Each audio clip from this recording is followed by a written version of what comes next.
नमस्कार प्रेक्षक हो, मी अक्षदा. तुम्ही पाहताय राष्ट्र सह्याद्री न्यूज. राष्ट्र सह्याद्री न्यूज मध्ये आपणा सर्वांचे मनपूर्वक स्वागत. वळूयात बातमीकडे. शिरूर लोकसभा मतदारसंघाचे राष्ट्रवादी शरदचंद्र पवार पक्षाचे उमेदवार खासदार डॉक्टर अमोल कोल्हे यांनी जुन्नर तालुक्यामध्ये प्रचार दौरा करत असताना कुमशेत, तेजेवाडी, आगर, बादशाह तलाव, शिरोली खुर्द, शिरोली बुद्रुक आदी गावांचा दौरा केलाय. त्यानंतर शिरोली बुद्रुक येथे झालेल्या पत्रकार परिषदेमध्ये खासदार अमोल कोल्हे यांनी आताची लोकसभा निवडणूक अमोल कोल्हे विरुद्ध शिवाजीराव आढळराव अशी नसून मोदी सरकार विरुद्ध जनता अशी आहे. 10 वर्ष देश महागाईच्या खाईत गेला असून शेतकरी वर्गाच्या कुठल्याही मालाला बाजार नाही. तसेच अनेक मोठमोठे उद्योग राज्याबाहेर नेण्याचे काम पंतप्रधान मोदींनी केले. मात्र निवडणुका डोळ्यासमोर ठेवून मोदी सरकार निर्णय घेत आहे. धार्मिक तेढ निर्माण करत जाती धर्माच्या नावाने पंतप्रधान मत मागत आहेत. त्यामुळे याचा कुठलाही परिणाम जनतेवर होणार नाही. त्यामुळे मोदी सरकार विरुद्ध जनता अशीच ही निवडणूक असल्याचे खासदार अमोल कोल्हे म्हणाले. यावेळी श्री विघ्नहर साखर कारखान्याचे चेअरमन सत्यशील शेरकर, राष्ट्रवादीचे तालुका अध्यक्ष तुषार थोरात, जिल्हा परिषद सदस्य गुलाब पारखे, माजी सभापती बाजीराव ढोले, राष्ट्रवादीचे जिल्हा उपाध्यक्ष अनंतराव चौगुले, माजी नगराध्यक्ष सुनील मेहर, राष्ट्रवादी युवक काँग्रेसचे तालुका अध्यक्ष सूरज वाजगे आदी मान्यवर उपस्थित होते. या बातमीची काही दृश्य पाठवलीत आमच्या प्रतिनिधी शर्मिला जाधव यांनी. पाहूयात बातमी सविस्तर. शिरूर लोकसभा मतदारसंघाचे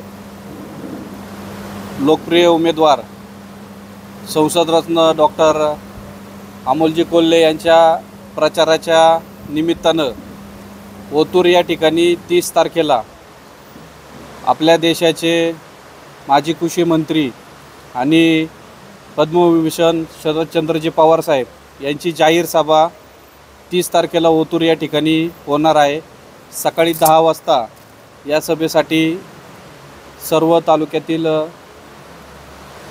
ज्येष्ठ मंडळी, महिला, तरुण या सगळ्यांनी या सभेसाठी सर्व राष्ट्रवादी काँग्रेस, त्याचबरोबर शिवसेना आणि काँग्रेस पक्षाचे सर्व पदाधिकारी, सर्व कार्यकर्ते एकजुटीने त्या सभेसाठी त्या ठिकाणी उपस्थित राहावे अशी मी विनंती करतो.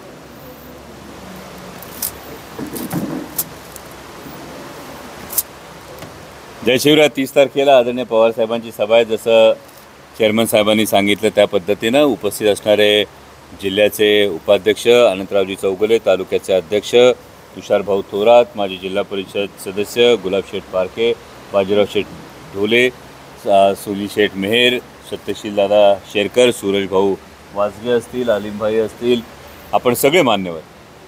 30 तारखेलाही साहेबांची सभा होते. याची एक वेगळी पार्श्वभूमी आहे फार महत्त्वाची. यामध्ये डिसेंबरपासून कांद्याची निर्यात बंदी झाली हे आपण सगळेजण जाणतो. कांद्याची निर्यात बंदी झाल्यामुळे सर्वसामान्य कांदा उत्पादक शेतकऱ्याच्या स्वप्नांची राख रांगोळी झाली. आणि असं असताना मोदी सरकारकडून, भारतीय जनता पक्षाच्या सरकारकडून कांदा उत्पादक शेतकऱ्याच्या जखमेवर मीठ चोळण्याचं पाप किंवा प्रयत्न हा झालेला आहे. गुजरातच्या शेतकऱ्यांचा 2000 टन पांढरा कांदा निर्यात करण्याला परवानगी दिली जाते आणि त्यावेळी महाराष्ट्रातल्या कांदा उत्पादक शेतकऱ्याच्या मात्र तोंडाला पानं पुसली जातात.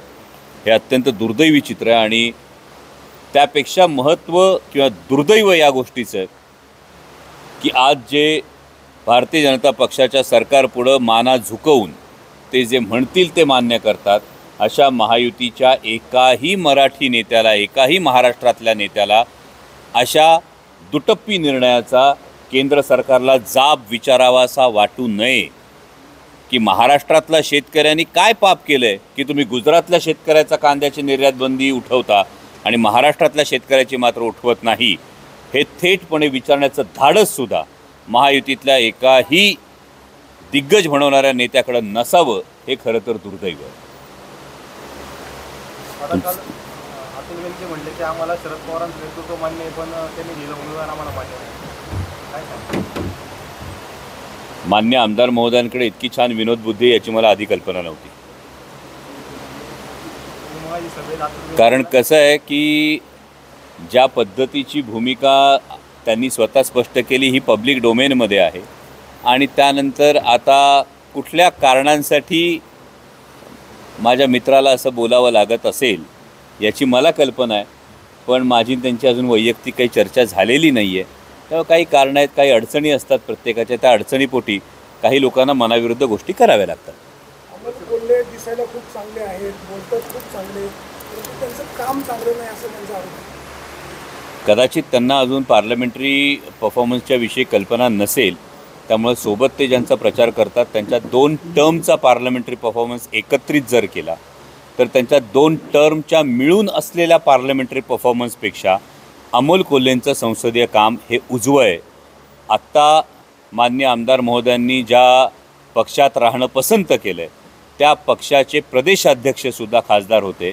त्या पक्षाच्या प्रदेशात तुमच्या पक्षाच्या प्रदेशाध्यक्षांपेक्षासुद्धा अमोल कोल्हेंचं काम हे उजवं आहे याची कदाचित आमदार महोदयांना कल्पना नसेल, त्यामुळे त्यांच्याकडून विधान झालं असेल. वळसे पाटील मतदारसंघात आपली उद्या शरद पवारची पहिली सभा होती उरणच्या ठिकाणी.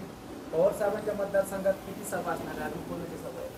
नाही, आदरणीय शरदचंद्रजी पवार साहेबांच्या एकूण 4 ते 5 सभा या मतदारसंघामध्ये होतील. कारण एकीकडे आदरणीय पवार साहेबांना म्हणजे या एखाद्या नेत्यानं आपल्या कार्यकर्त्याची किती आपुलकीनं या पद्धतीनं काळजी घ्यावी याचं मी हे प्रामाणिकपणे अगदी द्योतक मानतो. कारण शिरूर लोकसभा मतदारसंघाची निवडणूक लढवत असताना वेगवेगळ्या उमेदवारांच्या प्रचारासाठी मी स्वतः बाहेर अनेक सभा घेतो आहे.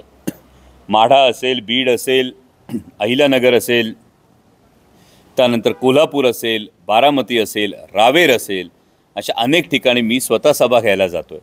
आणि असं असताना आदरणीय शरदचंद्रजी पवार साहेब जर एखादा कार्यकर्ता या पद्धतीनं फ्रंटफूटवर येऊन ही जी विचारांची लढाई ती लढण्यासाठी तयार आहे तर त्याची पाठराखण तेवढ्याच ताकदीनं आदरणीय पवारसाहेबांसारखं नेतृत्व करतं, ही खरोखर दिलासा देणारी गोष्ट आहे.